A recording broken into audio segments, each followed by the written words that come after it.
ആകാശവാണി കോഴിക്കോട് നിലയത്തിന്റെ പ്രഭാത പരിപാടികളിലേക്ക് എല്ലാ ശ്രോതാക്കൾക്കും സ്വാഗതം. വചനാമൃതം തയ്യാറാക്കി അവതരിപ്പിക്കുന്നത് MK പോക്കർ സുല്ലമി. മുതിർന്ന പൗരന്മാരുടെ സംരക്ഷണം, പുനരധിവാസം എന്നിവ ലക്ഷ്യം വെച്ച് മാതൃകാപരം എന്ന് വിശേഷിപ്പിക്കാവുന്ന വയോജന നയം കേരളത്തിൽ രൂപപ്പെട്ടു വരികയാണ്.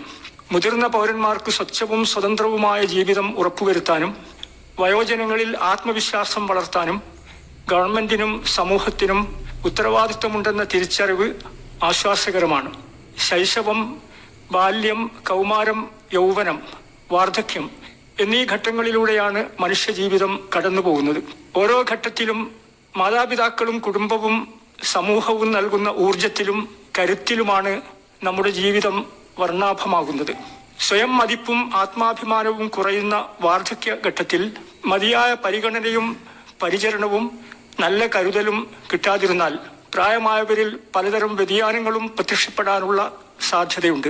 നിരാശയും നിസ്സംഗതയും അകാരണമായ ഭീതിയും ചിലരിൽ അമിത ദേഷ്യവും ആക്രമണ സ്വഭാവവും വരെ ഉണ്ടാക്കും. മുതിർന്ന പൗരന്മാർക്കും പ്രായം ചെന്നവർക്കും അർഹമായ അംഗീകാരം നൽകണമെന്ന് മഹാനായ പ്രവാചക തിരുമേനി ഉണർത്തിയതായി പ്രവാചക വചനങ്ങളിൽ കാണാം. നബി തിരുമേനി ഒരിക്കൽ പറഞ്ഞു, ചെറിയവരോട് കരുണ കാണിക്കുകയും വലിയവരെ ആദരിക്കുകയും ചെയ്യാത്തവൻ നമ്മിൽപ്പെട്ടവനല്ല. ശാരീരികവും മാനസികവുമായ ദൗർബല്യം അനുഭവപ്പെടുന്ന വാർദ്ധക്യകാലത്ത് വൈകാരിക അടുപ്പവും ആത്മാർത്ഥമായ സ്നേഹത്തിന്റെ തലോടലും കിട്ടാതിരുന്നാൽ ഏകാന്തതയും വിഷാദവും സാമൂഹ്യ വിരക്തിയും അവരിൽ അനുഭവപ്പെടും. പ്രത്യേകിച്ച് കുട്ടികൾക്ക് സമാനമായ ചിന്തയും സ്വഭാവ പെരുമാറ്റങ്ങളും വയോജനങ്ങളിൽ കാണുമ്പോൾ അവ പ്രായത്തിന്റെ പ്രത്യേകതയായി ഉൾക്കൊള്ളാനും ക്ഷമാപൂർവം കേൾക്കാനും നമ്മുടെ മനസ്സ് വിശാലമാകണം. പ്രായമായവർക്ക് മക്കളുടെ കൊട്ടാര സദൃശമായ വീടുകളോ മുന്തിയതരം കാറുകളോ വിലപിടിപ്പുള്ള സമ്മാനങ്ങളോ അല്ല ആവശ്യം.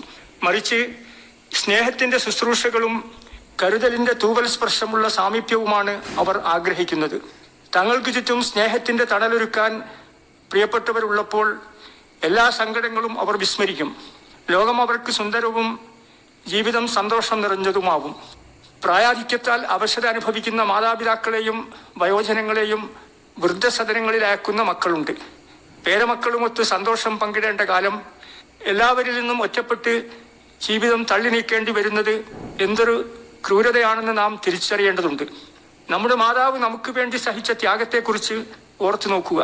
10 മാസത്തെ ഗർഭധാരണം, അപ്പോൾ അനുഭവിക്കുന്ന മാനസികവും ശാരീരികവുമായ പ്രയാസങ്ങൾ, അത് കഴിഞ്ഞ് അസ്ഥി നുറുങ്ങുന്ന വേദനയോടെയുള്ള പ്രസവം, പിന്നീട് 2 വർഷത്തെ മുലയൂട്ടൽ, രാത്രികാലങ്ങളിലെ ഉറക്കമൊഴിക്കൽ, അങ്ങനെ വളർച്ചയുടെ ഓരോ ഘട്ടത്തിലും മാതാവ് അനുഭവിക്കുന്ന വേദനയും യാതനയും ആർക്കാണ് മറക്കാൻ കഴിയുക?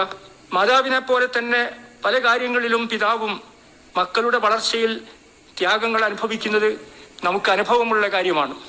വയോജനങ്ങളോടും പ്രായം ചെന്ന മാതാപിതാക്കളോടും ഇടപെടുമ്പോൾ ശ്രദ്ധിക്കേണ്ട കാര്യങ്ങൾ നമുക്ക് ഇങ്ങനെ സംഗ്രഹിക്കാം.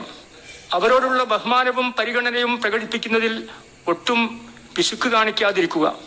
അവർ പറയുന്ന കാര്യങ്ങൾ പൂർണ്ണ മനസ്സോടെ കേട്ടിരിക്കുകയും അവരെ സന്ദർശിക്കുമ്പോൾ പുഞ്ചിരിയോടെ അഭിമുഖീകരിക്കുകയും ചെയ്യുക. ഗതകാല സ്മരണകൾ അയവിറക്കി അവരുടെ സേവനങ്ങൾ എടുത്തു പറയുകയും കൊച്ചു കൊച്ചു കാര്യങ്ങളിൽ പോലും അവരുമായി കൂടിയാലോചിക്കുകയും ചെയ്യുക. പെരുമാറ്റ വൈകല്യങ്ങളിൽ സഹനം അവലംബിക്കുകയും അവരുടെ നന്മയ്ക്കായി സദാ പ്രാർത്ഥിക്കുകയും ചെയ്യുക. പുതിയ വയോജന നയത്തിന്റെ മാർഗനിർദ്ദേശക തത്വങ്ങളിൽ ആരോഗ്യം, സാമൂഹിക സുരക്ഷ, ഭിന്നശേഷി സൗഹൃദ സമീപനം, തദ്ദേശ സ്വയംഭരണ സ്ഥാപനങ്ങളുടെ നേതൃത്വപരമായ പങ്കാളിത്തം, വയോജനങ്ങളോടുള്ള അതിക്രമങ്ങൾക്കെതിരെ വിട്ടുവീഴ്ചയില്ലാത്ത നിലപാട് എന്നിവ പ്രത്യേകം എടുത്തു പറയേണ്ടതാണ്. വയോജന നയം 2026 മുന്നോട്ട് വയ്ക്കുന്ന മാന്യതയോടും സുരക്ഷയോടും സാമൂഹിക പങ്കാളിത്തത്തോടെയും ഉള്ള വാർദ്ധക്യം എന്ന ആശയം മാനവ സമൂഹത്തിന്റെ മതപരവും ധാർമ്മികവും മാനവികവുമായ പാരമ്പര്യങ്ങളുമായി ചേർന്ന് നിൽക്കുന്നതാണ്. ഇവ നടപ്പിലാക്കുന്നതിലൂടെ ലോകത്തിന് തന്നെ മാതൃകയായ ഒരു വയോജന സൗഹൃദ നവകേരളം കെട്ടിപ്പടുക്കാൻ സാധിക്കട്ടെ എന്ന് നമുക്ക് പ്രത്യാശിക്കാം. വചനാമൃതമാണ് നിങ്ങൾ ഇതുവരെ കേട്ടത്. തയ്യാറാക്കി അവതരിപ്പിച്ചത് MK പോക്കർ സുല്ലമി.